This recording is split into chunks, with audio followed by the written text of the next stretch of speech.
Next up on WTV, a look into AP and pre-AP drop requests, this week's edition of Real Talk, and today's Sports Minute. WTV's Daily Update starts now.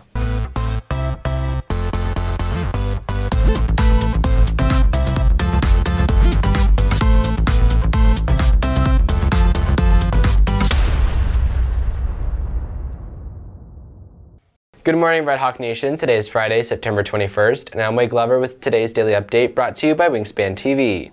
Pre-AP AP drop forms were due on Wednesday, but some students may find themselves sitting in the same seat next week. WTV's Melody Akbari has the story. While some students may be attending a new class on Monday after requesting to drop a pre-AP or AP class, others who wish to drop may have remained in their current class. The school received 115 drop requests on Wednesday, but with some classes having more than 30 students in them, there may not be room to accommodate all the requests. When we're looking at changing schedules, a lot of it just, we rotate schedules to make things fit. It just kind of depends on the volume of students that are maybe dropping into a particular class. Sometimes it happens that so many students are dropping out of a particular pre-AP, AP class that there's no longer need for, say, two in that period, so one becomes the on-level. So it really just kind of depends on the situation from year to year and class to class. But we definitely try and find creative ways of making sure that we get the students what it is that they're requesting. Students whose requests were not met but would still like to drop can put in another request at the end of the semester. Reporting for WTV, I'm Melody Akbari. Spanish is the most popular language class on campus, but for at least one new student, English is his foreign language. WTV's Cooper Regal has the details. Moving from one country to another can be a tough challenge. Jorge Garcia, a new student here, has tackled the challenge head-on after moving here for the year. Moving from Mexico to USA is pretty weird because first part of the people is the first thing I've noticed. The language, I sometimes I cannot express myself like I will express myself in Mexico because I know other words in Mexico that are more for my kind of language, quotidian language, and I am trying to figure out how to express myself sometimes. One of his biggest fears is something that crosses all borders. The thing that I was most nervous about was to have new friends, and if I could have friends, the question is am I going to have friends? But besides all this, Jorge was still able to find many positives about living in the USA.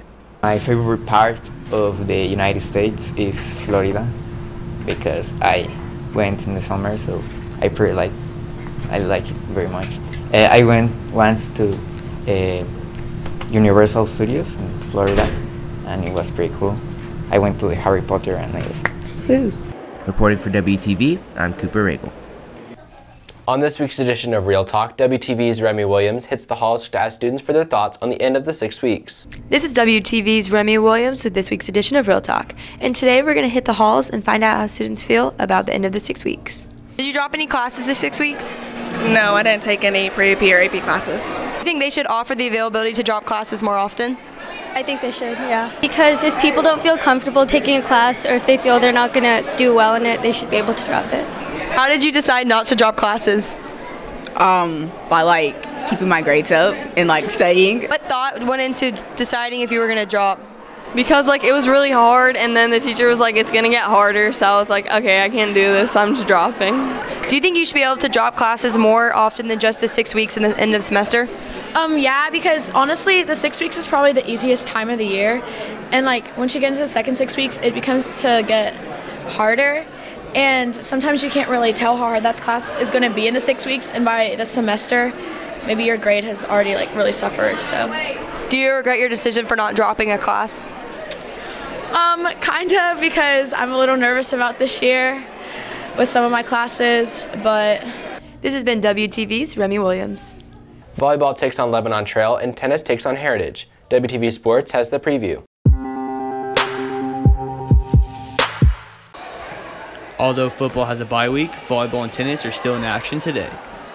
Volleyball plays in their final game of the first round of district tonight. The team faces off against what could possibly be the district championship as they go against Lebanon Trail, a first-year varsity program. The Redhawks and the Blazers hold on to a 7-game winning streak, which for both teams is in jeopardy tonight. The game is in the Nest at 6. Reporting for WTV Sports, I'm Davis O'Brien. Now here with a look at tennis is WTV's Vihan Gupta. Starting the season by playing several top teams in the area, the tennis team is working towards the playoffs. With the top 4 teams in District 9-5A making the playoffs, coaches are working on improving depth. So the team practices, we're really focusing on doubles, just because it's a big impact on the match. After their loss Tuesday against Independence, the team has a 3-2 district record. With just 4 matches left, senior Nick Heldman says the team is practicing harder than before. We're playing a lot more matches in practice than we did last year, I guess, because we have more of a we're trying to focus more on being higher in district this year than we were last year, because we barely lost Independence, so we're trying to make it so that we don't have that close of a margin this time, and we actually can get that #1 district spot if we can perform in matches. And we're doing more drills, I guess. We're really focusing on doubles a lot more. Last year we did a lot of singles, and so now we're really focusing on volley drills early in the year rather than late in the year. The varsity team is back on the court today against Heritage in a home match. Reporting for WTV, I'm Vihan Gupta. If you're looking for more from Wingspan, you can follow us at Liberty Wingspan on Twitter, Instagram, and Facebook, or visit our award-winning website, libertywingspan.com. Please stay tuned for today's announcements. All students will attend their homeroom today for a REDHAWK RANT presentation. The club fair is Tuesday, September 25th during advisory and all lunches. Stop by the Rotunda if you are interested in learning about clubs at LHS. Pulse has a meeting Wednesday in the lecture hall. Yoga with Amelia starts Thursday during advisory in the competition gym. That's it for today's daily update. This has been Wade Glover for Wingspan TV.